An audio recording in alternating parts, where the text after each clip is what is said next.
Aloha, this is Mrs. Dietrich for the final chapter, chapter 23 in our novel The Giver, written by Lois Lowry. We find out the end. He was having a difficult time, Jonas was, with Gabriel as he was running out of food and there were no more fields of food, and he didn't know what was going to happen next. So here we go. Let's find out what happens.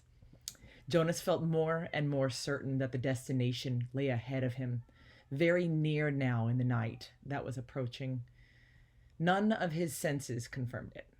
He saw nothing ahead except the endless ribbon of road unfolding in twisting, narrow curves. He heard no sound ahead.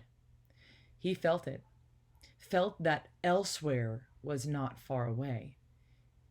But he had little hope left that he would be able to reach it.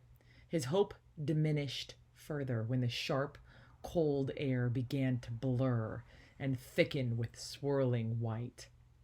Gabriel, wrapped in his inadequate blanket, was hunched, shivering and silent in his little seat. Jonas stopped the bike wearily, lifted the child down, and realized with heartbreak how cold and weak Gabe had become. Standing in the freezing mound that was thickening around his numb feet, Jonas opened his own tunic, held Gabriel to his bare chest, and tied the torn and dirty blanket around them both. Gabriel moved feebly against him and whimpered briefly into the silence that surrounded them. Dimly, from a nearly forgotten perception as blurred as the substance itself, Jonas recalled what the whiteness was. "It's called snow, Gabe," Jonas whispered. "Snowflakes. They fall down from the sky, and they're very beautiful." There was no response from the child who had once been so curious and alert. Jonas looked down through the dusk at the little head against his chest. Gabriel's curly hair was matted and filthy, and there were tear stains outlined in dirt on his pale cheeks. His eyes were closed. As Jonas watched, a snowflake drifted down and was caught briefly for a moment's sparkle in the tiny, fluttering eyelashes. Wearily, he remounted the bicycle. A steep hill loomed ahead. In the best of conditions, the hill would have been a difficult, demanding ride, but now the rapidly deepening snow obscured the narrow road and made the ride impossible.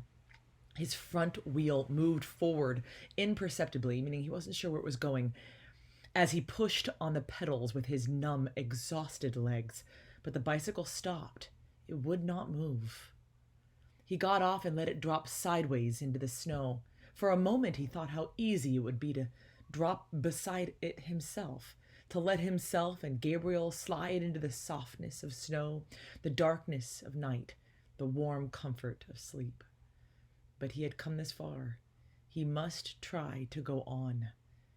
The memories had fallen behind him now, escaping from his protection to return to the people of his community. Were there any left at all? Could he hold on to a last bit of warmth? Did he still have the strength to give? Could Gabriel still receive? The door's open. He pressed his hands into Gabriel's back and tried to remember sunshine. For a moment it seemed that nothing came to him, that his power was completely gone. Then it flickered suddenly, and he felt tiny tongues of heat begin to creep across and into his frozen legs and feet. He felt his face begin to glow and the tense, cold skin of his arms and hands relax. For a fleeting second, he felt that he wanted to keep it for himself, to let himself bathe in sunlight, unburdened by anything or anyone else. But the moment passed and was followed by an urge, a need, a passionate yearning to share the warmth with the one person left for him to love. Aching from the effort, he forced the memory of warmth into the thin, shivering body in his arms. Gabriel stirred. For a moment they both were bathed in warmth and renewed strength as they stood hugging each other in the blinding snow. Jonas began to walk up the hill. The memory was agonizingly brief. He had trudged no more than a few yards through the night when it was gone, and they were cold again.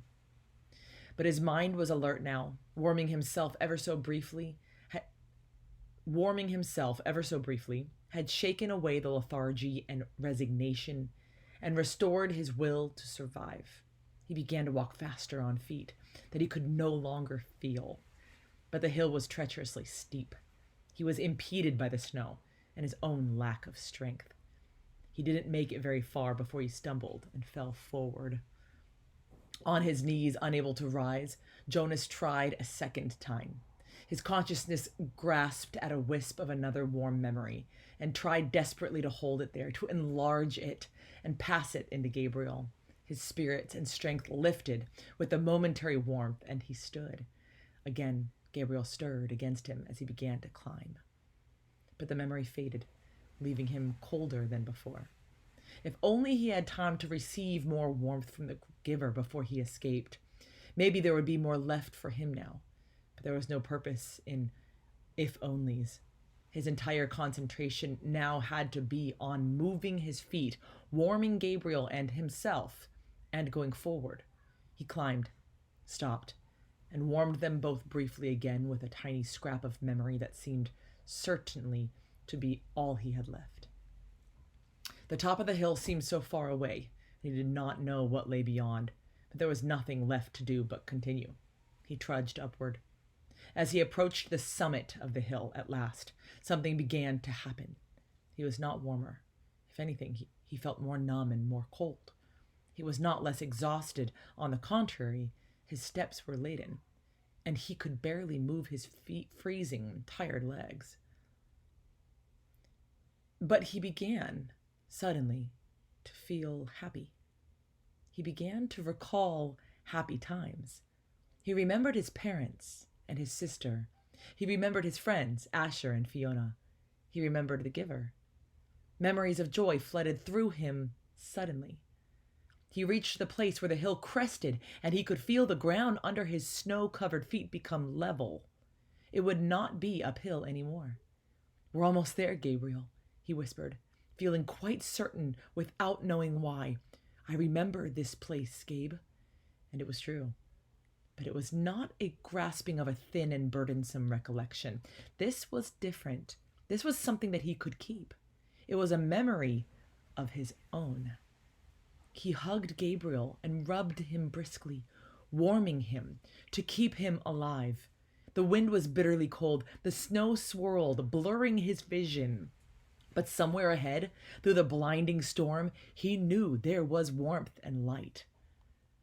Using his final strength and a special knowledge that was deep inside him, Jonas found the sled that was waiting for them at the top of the hill.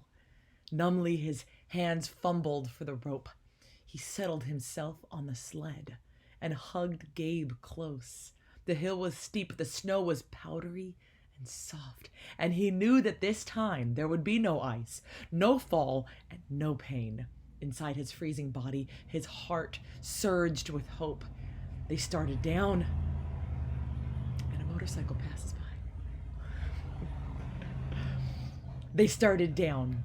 Jonas felt himself losing consciousness, and with his whole being willed himself to stay upright atop the sled, clutching Gabriel, keeping him safe. The runners sliced through the snow, and the wind whipped at his face as they sped in a straight line through an incision that seemed to lead to the final destination, the place that he had always felt was waiting, the elsewhere that held their future and their past. He forced his eyes open as they went downward, sliding, and all at once he could see lights, and he recognized them now.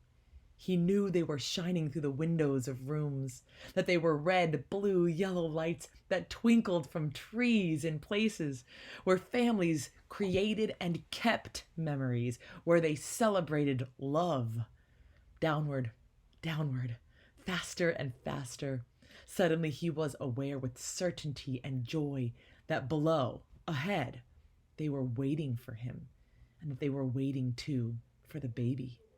For the first time, he heard something that he knew to be music. He heard people singing behind him across vast distances of space and time from the place he had left. He heard music too. But perhaps there was only an echo. And that is the end of the book. He arrived. He heard. That's it. In a memory that was his own, from his own past or from his parents' past. It's a little open at the end there. This book is the first of what's called a quartet. So there's 4 books, but the next book is called Gathering Blue. It's this one right here. It's also written by Lois Lowry, of course, but it's not the continuation of this story. It does include Jonas. Jonas is mentioned as a character, but we don't actually find out more about Gabriel himself until book number 4. It's called The Son, I believe, S-O-N, or just Son. And but it is definitely interesting. It's not the same main character though, but it's still an interesting perspective, continuing on this dystopia, a society of injustices. So if you wanted to read the next book, again, there are 4 of them, a quartet. I hope you enjoy the book, and the author leaves it kind of open at the end, but he's essentially found where he's going and the sled that was left for him. So it's interesting. I hope you enjoyed it. And for my students, have a great summer. Aloha.